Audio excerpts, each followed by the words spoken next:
Welcome back to NC Sports for the last edition of the spectacular 2014 water sports season.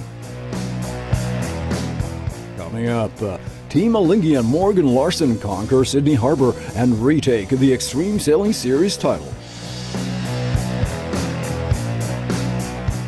Carissa Moore wins in Maui but gives up her crown as Stephanie Gilmore seals a historic 6th ASP World Championship. VOR arrivals. Team Brunel snatches Leg Two from Dongfeng and now leads the Volvo Ocean Race. Team Abu Dhabi closes in third. Sebastien Destreamu with a report, real and virtual. And there's more. Bodyboard, Big Wave, and the men's WCT final at Pipeline. The surf briefs from around the globe. Nautical Channel team at the Paris Boat Show, a special preview of what's to come in 2015. NC Sports, plunge into the action.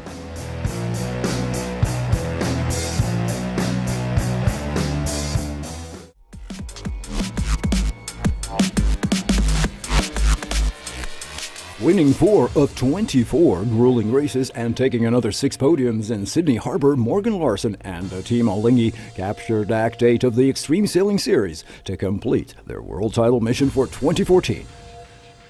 The whole season was a build-up for today, and to finish it off on in conditions like today in Sydney is just can't imagine how great it feels. You know, Lee McMillan and the Wave Mode Scott, they've they've taught us a lot of lessons over the last few years, and we were avid, keen students, and we took notes. And great outfit, great competitors, great sailors, and just gonna relish in the fact that we finally overcame them. And it might not last, but it's gonna last for a few months, so we'll take it.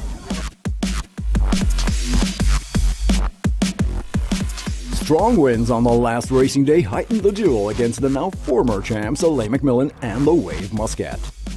The Omani team never gave up, but in the end just had to settle with a bittersweet second place, both here in this double-point final event and in the overall season. Yeah, it's been a great performance by everyone on the boat, and shore crew and everyone. It's been a massive team effort. We're gunning to win overall, and then today looked like our best shot was to win the last event, and it got away from us on the last race. Great effort, and thoroughly enjoyed all the racing, and it's great to finish with some decent wind and some proper racing. Yeah, we'll be back.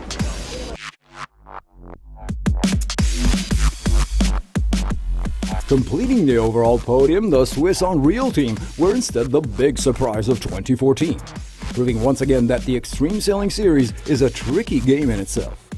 Skipper Jérôme Clerc in fact stayed at the very top of the pack and repeatedly pushed back all those famous new entries so widely promoted at the beginning of the season, including legends Ben Ainsley, Emirates Team New Zealand, and Fankama.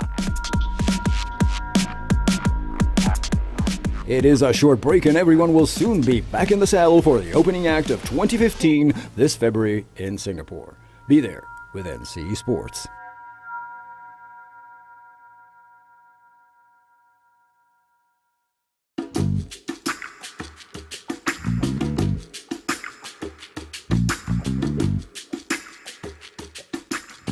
Bo Bacon and Tim Brunel found a very timely change of gear and edged to a 16 minutes victory in the second leg of the Volvo Ocean Race.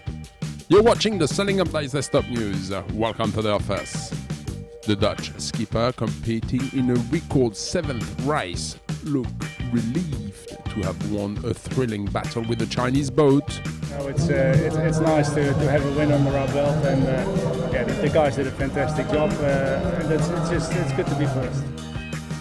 A few hours before the finish, and even though both boats are only a couple of hundred meters apart, Team Brunel suddenly finds an extra surge of wind pressure to sweep past Team Dongfeng. This morning was really surprising because we were quite a bit behind them, and all of a sudden there was 25 knots of breeze and we just sailed from a mile behind them till 2 miles in the lead, so that was a really good feeling. Following 23 days, 16 hours, 25 minutes and 20 seconds at sea, the Dutch team is celebrating a well-deserved victory in Abu Dhabi. For the second leg running, the Chinese boat is forced to settle for second place. Collier could not conceal his disappointment as Team Dongfeng, which is the port. Sure, we are disappointed because when you lead the fleet 2 hours, 3 hours before the finish line, it's difficult to lose like that. But yeah, it's a very good. I think it's a very good second place and mistake. Meanwhile, Edouard Monette is the winner of the virtual Volvo in Abu Dhabi. We caught up with him via Skype. Well, the key point of this leg for me was to take the north route towards Mauritius right after leaving Cape Town, when everybody was heading south. I think we were about 30 boats to actually play for victory very early in the leg.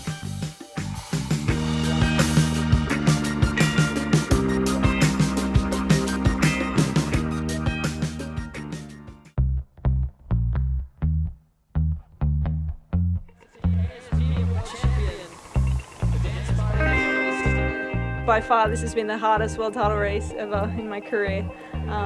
And yeah, incredible surfing by everybody. It's so cool to be able to travel the world with all of these girls and do what we love to do, but to compete and really push each other. And I'm so inspired by every single time I watch these girls surf. It inspires me to go out there and push harder and go bigger and just be a better surfer.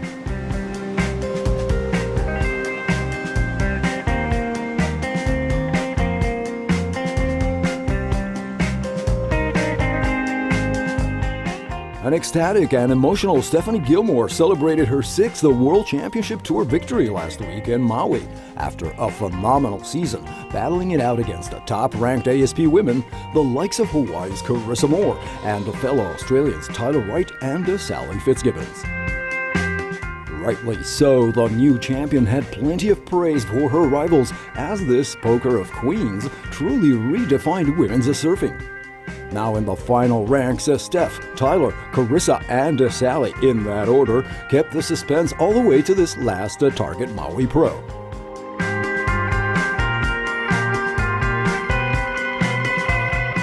Gilmore had a stunning performance throughout the year, and with an event discard to spare, partially sealed the deal back in Portugal in October.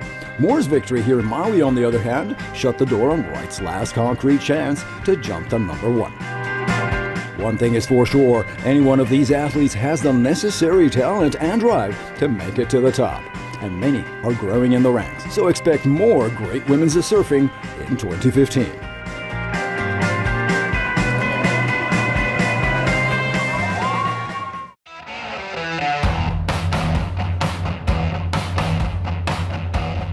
Surfing action is taking over the calendar for the season's end, with back-to-back events taking the limelight all around the world. Here on the Pacific shores of Iquique, Team Chile won the first edition of the ISA Bodyboard World Championships last Friday. Team France took silver and the classic team relay Aloha Cup.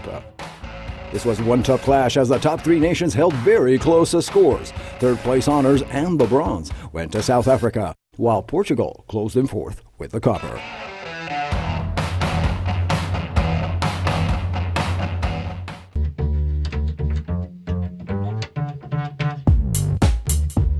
The USA's Nick Lamb has won the Punta Galea Challenge in Portugal, the first event of the season for the Big Wave World Tour in the Northern Hemisphere. Massive swells, wipeouts, and broken boards underlined the drama as the competition got even more fierce.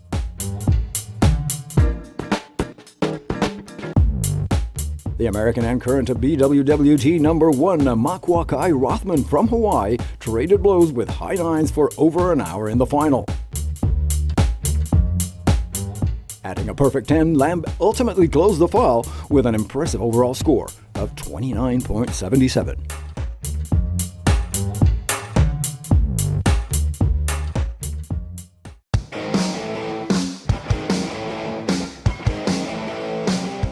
As this NC Sports edition goes to air, the Men's ASP World Championship Tour is closing the final curtain on 2014.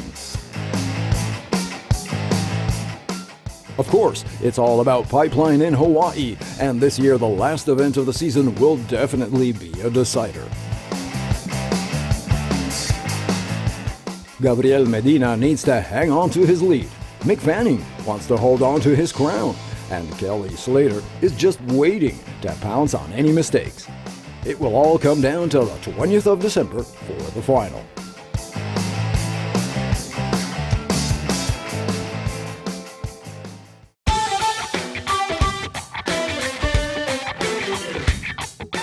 The Nautical Channel team has just returned from Paris, and the newsroom is working at full steam to bring you an exceptional overview of one of the greatest boat shows on Earth.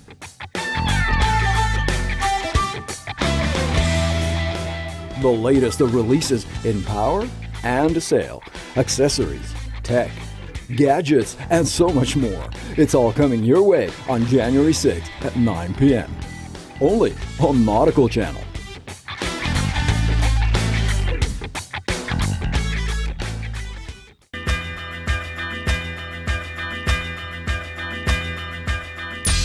And if you really want something great to watch for the holidays with your family and friends, check out the last two editions of The Buzz and a Top Story, with a full review of all water sports highlights for 2014. It has been a truly fantastic year, and Nautical Channel wants to thank the circuits, the athletes, and those who make it all possible year after year. Wishing the very best for 2015. We'll see you very soon, this coming January. And remember,